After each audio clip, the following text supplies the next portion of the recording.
necesito.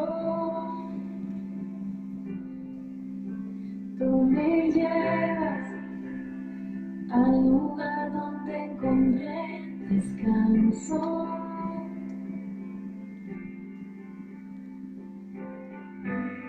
Renuevas mis fuerzas, tú guías mis pasos.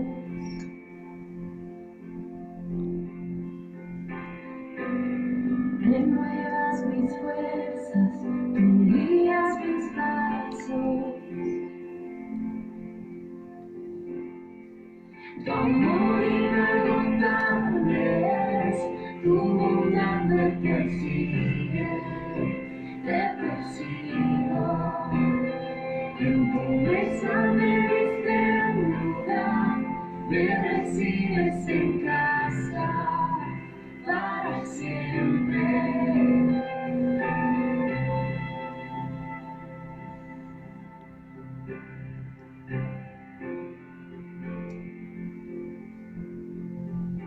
En tus brazos cada miedo y temor se apaga.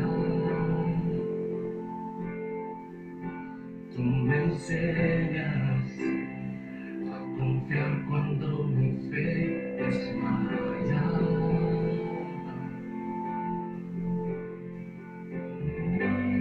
Renuevas mis fuerzas, tú guías mis pasos.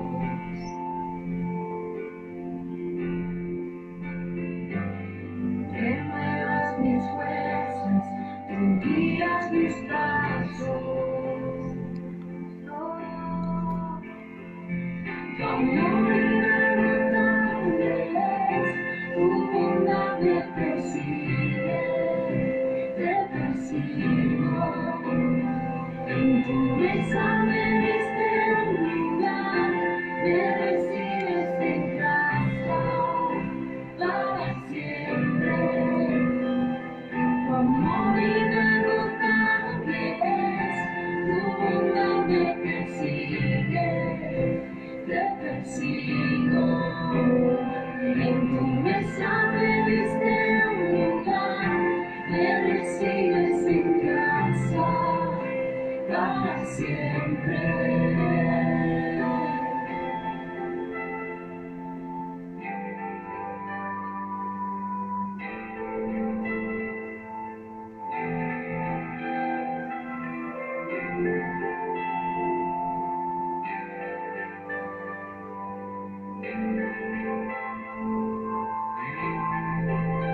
Aunque pase por el valle de la sombra y muerte, yo no temo, yo confío, tú estás conmigo.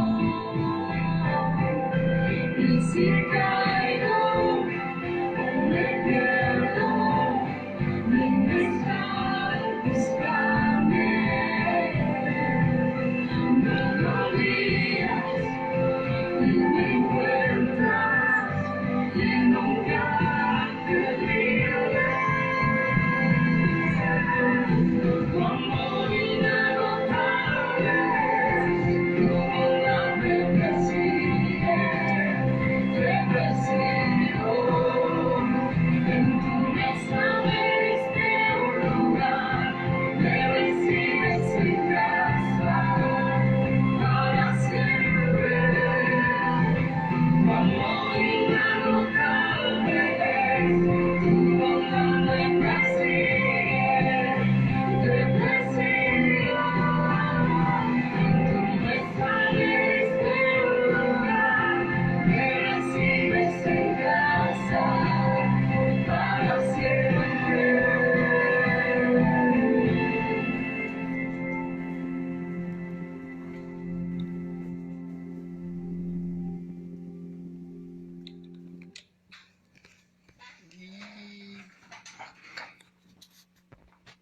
Ay, no. Bien. No sé si así me ve. Listo.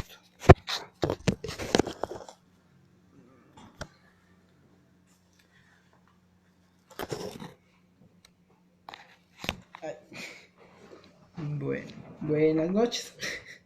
Eh, pues hoy me tocó el privilegio de darles la palabra y se llama Volvamos a la cruz. La palabra empieza con el texto de Romanos 6:23, pero solo el lado A. Y dice, porque la paga del pecado es la muerte. La primera pregunta que yo tengo es, ¿qué nos merecemos? Si hemos quebrantado la ley de Dios y hemos hecho todas estas cosas que no están bien delante de Dios, ¿qué es lo que nos merecemos en realidad? Y buscando yo la respuesta a esta pregunta, encuentro este texto de Romanos 6:23, donde nos dice que la paga del pecado es la muerte. Entonces me respondo y pues me merezco la muerte. Y en Romanos 5:12 nos dice que por medio de un solo hombre el pecado entró al mundo y por medio del pecado entró la muerte. Fue así como la muerte pasó a toda la humanidad, porque todos pecaron. Entonces es algo mucho más grande que nosotros, porque empezó desde Adán y de ahí en adelante todos seguimos pecando, así que todos merecemos morir. Y muchos le echan la culpa a las demás personas. Es que si no hubiera sido por Adán, yo no sería pecador. O, si no hubiera sido porque mi papá era tal cosa, yo no sería así. Y la verdad es que Dios nos habla en estos textos de que sí, entró por una persona, pero nosotros seguimos en esa cultura del pecado. Y cuando habla de la muerte, habla de que merecemos morir en cuatro áreas. La primera es el cuerpo, es donde se nos muestra cada vez más decaídos, cada vez más de para atrás en nuestro cuerpo. La segunda es el alma, y el alma es muy notorio, porque el alma se muestra de una forma depresiva cuando las personas no avanzan en su área emocional y antes van de para atrás y van de para atrás, cada vez más depresivos, con mensajes de muerte, cosas así. O son personas que pierden todo el afecto que tienen hacia las demás personas.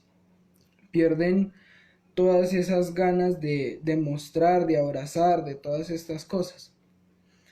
Y la tercera es el espíritu. El espíritu en sí, nosotros como humanos fuimos hechos para estar conectados con Dios, para vivir una vida con Él, junto a Él.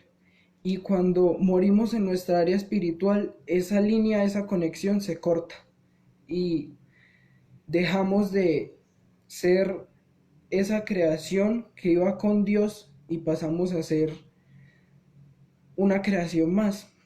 Incluso pasamos a ser enemigos de Dios.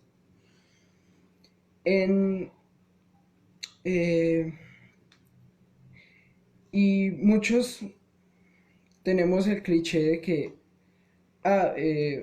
nos está hablando de muerte, entonces nos va a hablar del infierno. Y pues sí, toca hablar de él. En Apocalipsis 20, del 13 al 15, dice que el mar devolvió sus muertos. La muerte y el infierno devolvieron los suyos también, y cada uno fue juzgado conforme a lo que había hecho. La muerte y el infierno fueron arrojados al lago del fuego. Y aquel cuyo nombre no estaba escrito en el libro de la vida fue arrojado al lago de fuego. Y es verdad, o sea, el infierno es algo real, no es algo tan minimalístico, tan como siempre lo habíamos visto. Es algo real y es algo que nos hemos ganado gracias a nuestros actos, porque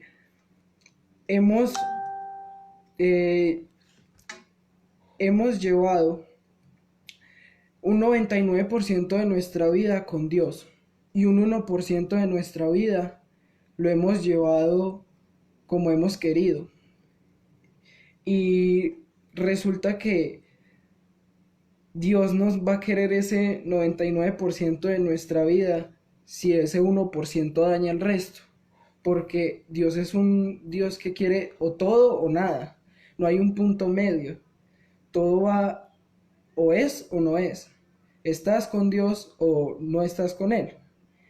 Y si no estás con Él, vas a tener estas áreas de tu vida muertas. Vas a estar decaído físicamente, vas a tener un espíritu que no está con Dios, o sea, un espíritu que no sirve. Y la última es la que a mí me asombra más, o sea, llegar al infierno, tener una muerte eterna, vivir todo el tiempo, es que es una eternidad, es muy larga.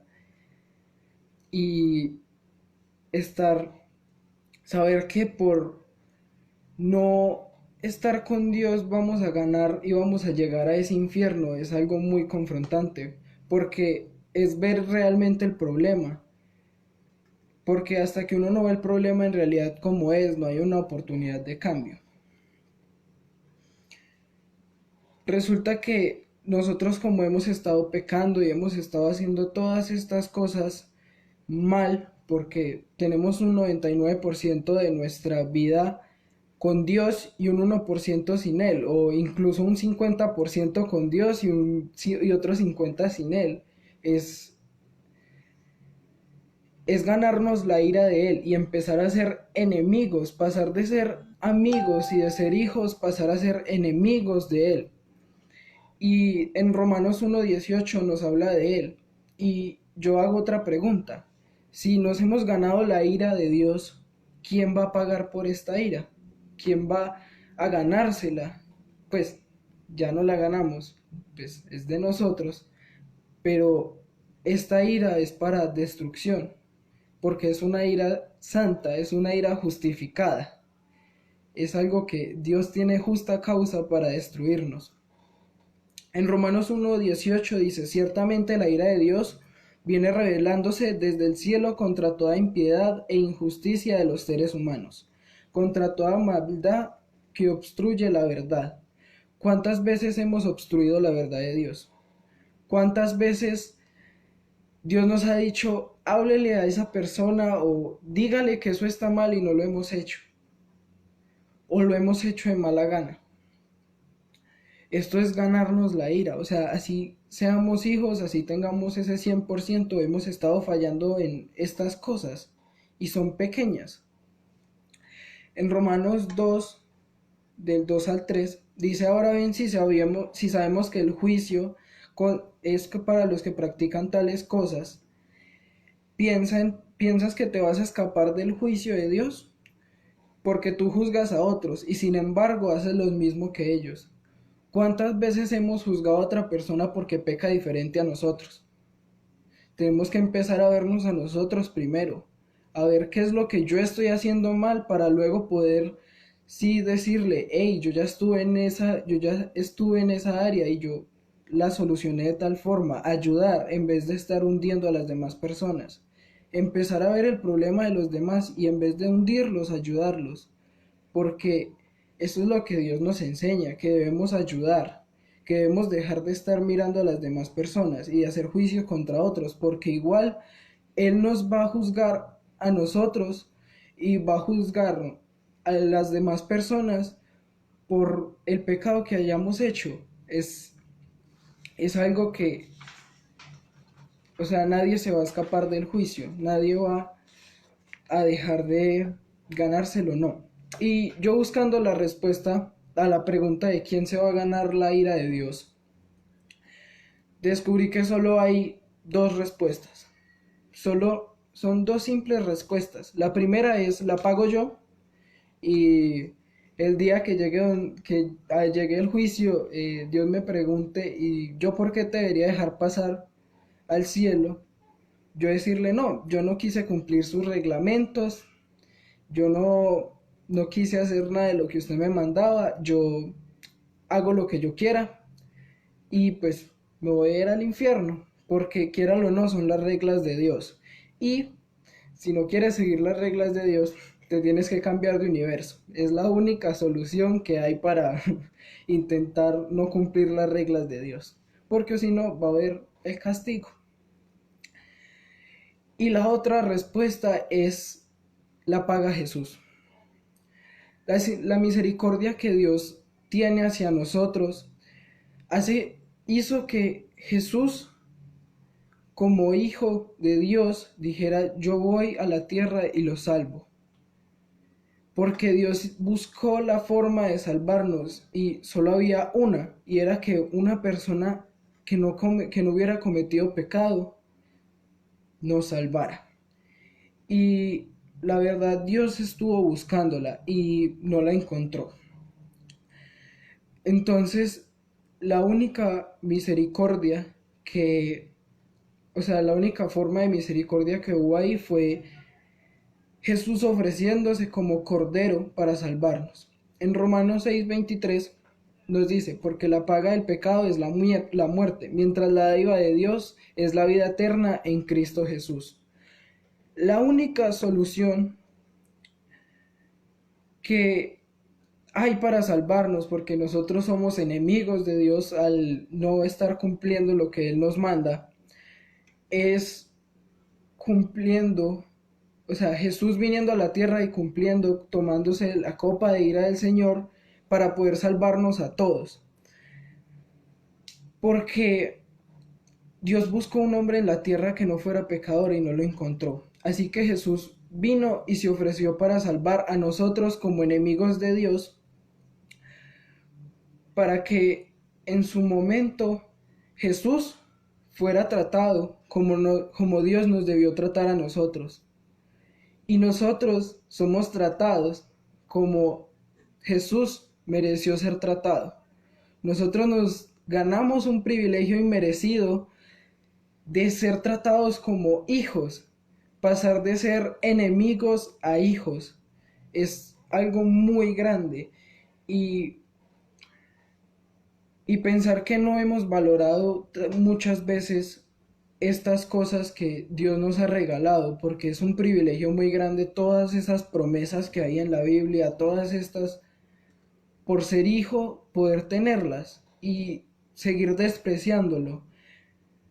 Y pensar que Dios nos muestra en Romanos 6:23 todo su misericordia y su justicia unida, porque la paga del pecado es la muerte, pero dice también que la dádiva de Dios es la vida eterna en Cristo Jesús. Se juntan las dos cosas. Se juntan las dos cosas y Él nos dice: en mi Hijo está la salvación. En mi Hijo puedes ser salvo.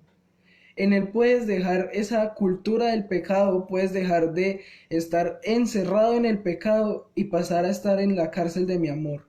Y pasar a estar con Él y ganarse una eternidad. Dejar el pecado atrás, porque sí, puedes pecar, pero tienes que arrepentirte y tienes que cambiar la forma de pensar. Tienes que decir: no lo vuelvo a hacer, pero seguir adelante. Tienes que demostrar que cada vez quieres ser mejor y perfeccionarte para llegar a ser a la altura del hombre perfecto. Pasar a ser como Dios quiere. Y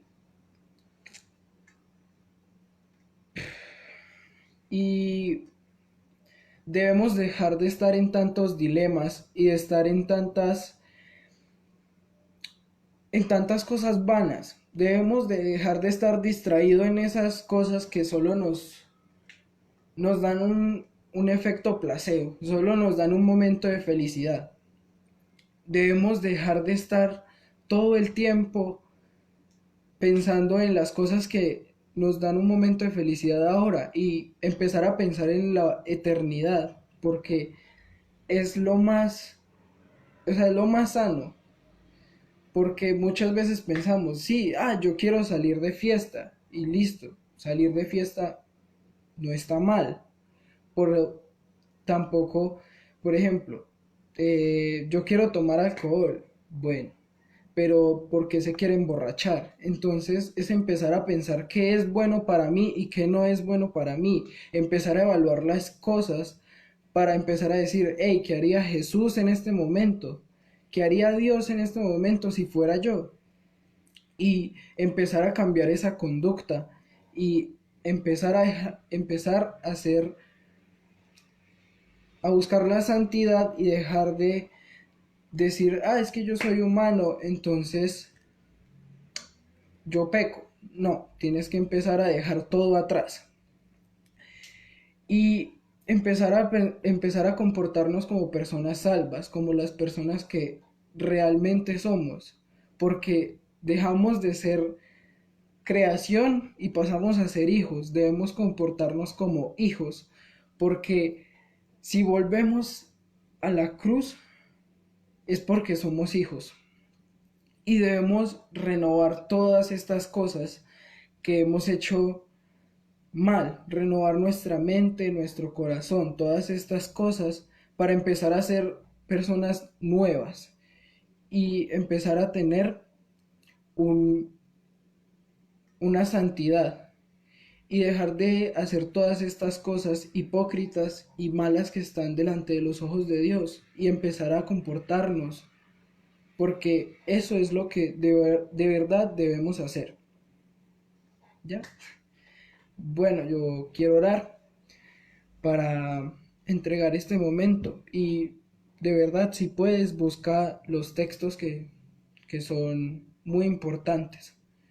Voy a intentar dejarlos en los comentarios para poder que los leas y que empieces a reflexionar esta noche en esos temas, porque de verdad necesitamos un cambio, porque si la salvación está en Jesús, debemos dejar de tratarlo como una persona más y empezar a cambiar nuestra conducta y debemos empezar a ser las personas salvas que realmente somos.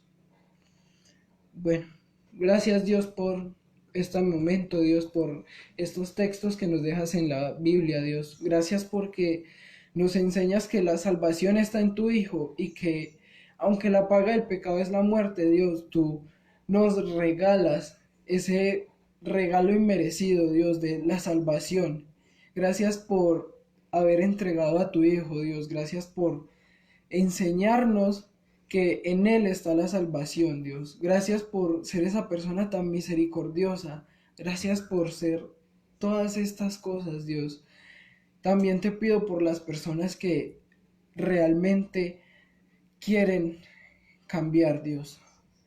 Que seas tú apoyándolos, Dios. Que seas tú ayudándolos a cambiar y a renovar su mente, su corazón, Dios, para que puedan llegar a ese cambio, para que puedan hacer todas estas cosas que tú quieres, Dios. Y que si tienen que tocar fondo, Dios, que lo hagan, para poder que seas tú mostrándose en ellos, Dios. Que seas tú mostrándoles que no, las cosas no se hacen porque uno quiere, Dios, sino porque tú dices que así se hacen, porque tú eres el dueño de nosotros, Dios. Dios, ayúdanos a cambiar, a empezar a cumplir tu ley, Dios, a darte ese 100%, no ese 99, no ese 70, no ese 50, Dios, el 100%, porque tú eres el dueño de todo, tú eres el dueño de nosotros, y estar negando que tú eres el dueño y estar haciendo todo esto está muy mal, Dios. Gracias, Dios. Amén y amén. Ya, terminé, hasta luego.